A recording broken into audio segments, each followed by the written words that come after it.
à la volonté ferme du président de la République et commandant suprême, qui n'a pas lésiné sur le moyen à donner au service national pour réussir ce pari. Les banques qui sont distribuées aujourd'hui ont été fabriquées par des ex-colons, des vagabonds, qui sont devenus bâtisseurs de la nation.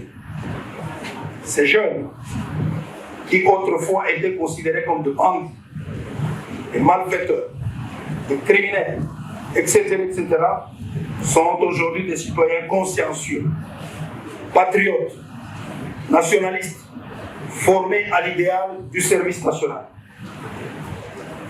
Depuis 2020, c'est plus de 4000 jeunes qui sont passés par le haut fourneau du service national pour y être modélés. En dehors de l'éducation civique et patriotique qu'ils ont reçue, ces jeunes ont été initiés à la production agricole et aux différents métiers. Parmi eux, vous trouverez des maçons, des menuisiers, des mécaniciens automobiles, des mécaniciens agricoles, des ajusteurs, des conducteurs de train et d'autres engins agricoles, des ouvriers agricoles, etc.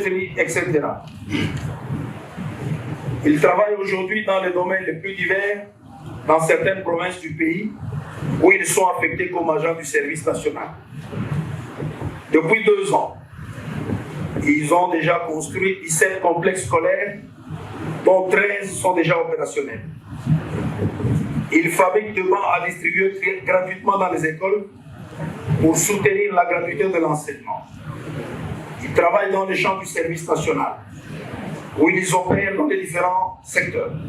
À Kinshasa, ce sont ces jeunes qui participent à la modernisation de la maternité de Kitambo pour soutenir la politique de la gratuité de la maternité. À travers ce chapelet, nous pouvons dire que le chef de l'État a concrétisé à travers le service national sa vision des changements de mentalité. Seul devoir un Koulouna, transformé en un citoyen consciencieux, patriote, nationaliste et opérateur de développement. Nous pouvons alors dire qu'elle est possible n'est pas Félix Antoine Tshisekedi.